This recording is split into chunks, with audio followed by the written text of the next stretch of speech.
Magandang araw mga kakutsero. Ito na naman po ang inyong lingkod na si Jigs na magbibigay sa inyo ng giya ngayong araw ng Miyerkules. Ngayon po ay February 12 at meron po tayong 7 magagandang karera.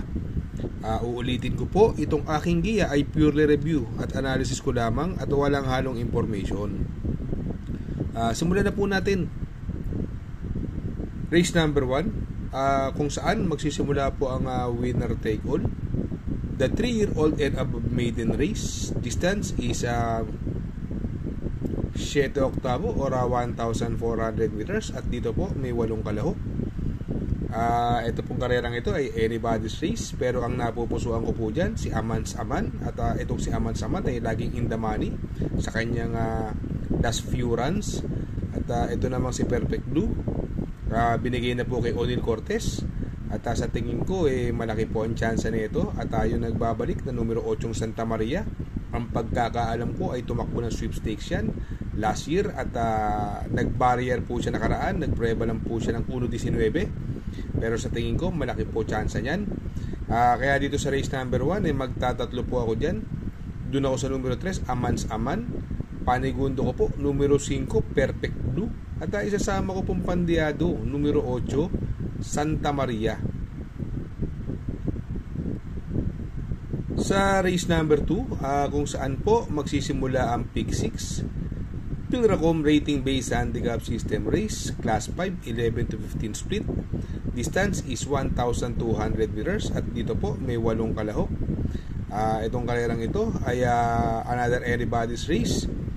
Kung mapapansin po natin, ito si Rainy Days galing po sa panalo yan. At kaya lang medyo magaang lang po ang tinalo, pero sa tingin ko malaki po chance yan. Meron po yung 1.14 sa katawan sa 1,200 meters. At ito namang Mr. Aldrich ay buwaba po ng rating basis group po ito. At papatubayan po ni Dan Camanyero. Sa tingin ko po siya magdadala ng unahan. Ito namang si Streisand, bagong baba rin po ng group rating basis. At papatubayan na po ni JC De La Cruz. Kung hindi malulutsang itong Mr. Aldrich, sa tingin ko malaki panalo po niyan. Ito naman ang pwedeng humabol sa kanya, yung Arimunding-Munding. Kung sakaling magkaroon ng pressure, andyan po yung Streisand na nakaantabay lamang. At yung Rainy Days na galing po sa panalo. Kaya dito po sa race number 2 magtatatlo po ako dyan. Doon po ako sa numero 3 na si Streisand. Panigundo ko numero 8 Mr. Aldrich. At isasama ko pong pandiado, ito baka mag-komento po, numero 6 Rainy Days. Sa race number 3 kung saan po magsisimula po ang pick 5, Pilracom rating based handicap system race, class 4, 22 to 27, another 1,200 meter distance. At dito po meron po tayong 8 kalahok. Dito po kung mapapansin po natin, bagong baba po ng group rating basis, numero 1 Dakota Elegance, na papatubayan po ng may gamay sa kanya na si King Flores. Sa tingin ko pwede magdala ng unahan dito yung Señorita. Si Señorita sakay ni Jan Alvin nakaraan, ngayon binigay na po kay Pabs Cabalejo. Dahil ang balita ko po hindi po maganda ang hulog niya nung nag-barrier po si Supremo Jan Alvin. Ang pwedeng bumuliglig sa kanya yan nga Dakota Elegance at si Ginebra.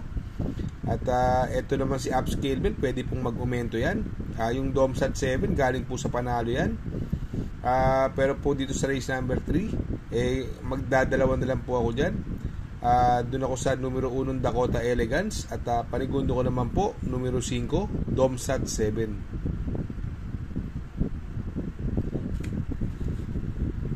Sa race number 4 kung saan po magsisimula po ang pick 4, Pilracom rating based handicap system race, class 4, 16 to 21 split, another 1,200 meters distance. At dito po meron po tayong 8 kalahok. Dito another anybody's race, sa sarili kong opinion ang mga may panalo. At ito numero 1 Autumn Shower, gamay po ni NIUE Junior yan. At yung numero 3 si Megan Maxine, ito dalawang best na isigundo ni Ed Jordan Guerra po itong Megan Maxine. Louisville na sakay ni Uno Hernandez, at yung Queen Gabi na sakay ni Patty Dilema. Itong pwedeng magdala ng unahan dyan, yung Giselle's Princess at si Megan Maxine, no? With the Just Me, no? Yung tatlong yan, puro mabibilis po yan. Pwedeng mapabor po dun sa mga pwedeng sumunod, no? Pero ako dito sa karerang ito, magtatatlo na lang po ako dyan. Ang pili ko po dyan, dun ako sa numero 3 na si Megan Maxine. Panigundo ko, numero 5, Louisville. At isasama ko pong pandiyado, numero 1, Autumn Shower. Sa race number 5, Pilracom Rating Based Handicap System Race, Class 5, 6 to 10 split. Another 1200 meter journey. At dito po, may 8 pong kalahok. Itong karerang ito, sa tingin ko, mukhang nakakalamang po yung numero 5 Freedom na sasakyan na po ni John Paul Guse. Nung karera po, nagpagpag lang po ng kalawang ito. Sa tingin ko, siya po ang pwedeng magdala ng unahan with the signature move na sasakyan ni JC De La Cruz. Parehas pong mabilis yan. Yung top romance naman po, galing po sa panalo yan, na ipanalo po nakaraan ni Ed Jordan Guerra yan. Iikot lang, ito hindi masyadong maganda tinakbo nakaraan, galing po sa bakasyon, pero sa tingin ko may panalo po yan. Si Anna Praed dyan, magandang dihado din po yan sa akin Noel Lunar. Pero ako, kung mamimili ako rito, magtatatlo po ako dyan. Doon po ako sa numero 5 Freedom. Panigundo ko naman po, numero 4, iikot lang. At isasama ko pong pandiyado, numero 1, Top Romance. Sa race number 6, Pilracom Rating Based Handicap System Race, Class 5, 6 to 10 split.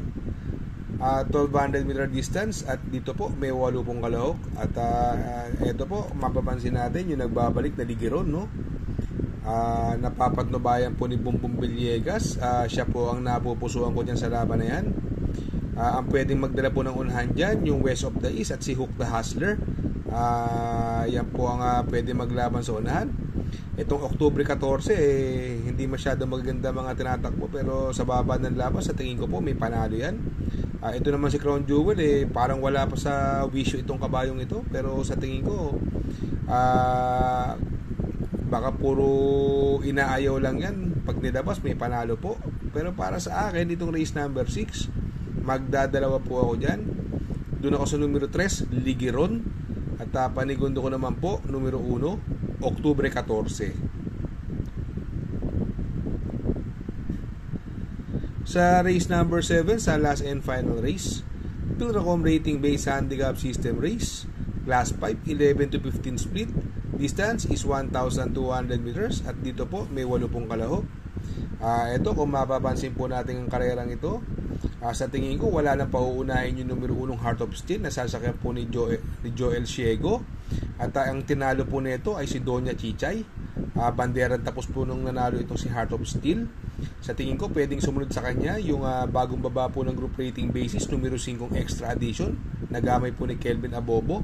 At yung pwedeng rumimati po rito, ito, bagong baba rin po ito, numero 6, Work From Home, nasakay ni Dan Camanyero. Kaya dito po sa race number 7, ang pipiliin ko po dyan, magtatatlo ako dyan, numero 1, Heart of Steel. Panigundo ko naman po, numero 6, Work From Home. At isasama ko pong pandiyado, numero 5, Extra Edition.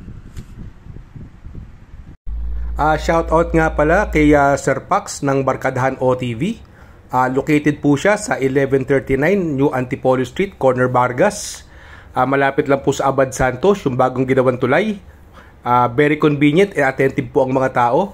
Pwede po kayong mag-EB at party while betting on racing. Baka magawi kayo dyan sa Herrera, Corner Oroqueta. Andyan po ang Pipay's Halo-Halo. Ang isa sa pinakamasarap na halo-halo at homemade lahat ng ingredients po dyan. Ultimo Ice Cream. Tabi lang po yan ng Pares at tatapat po ng Kapihan.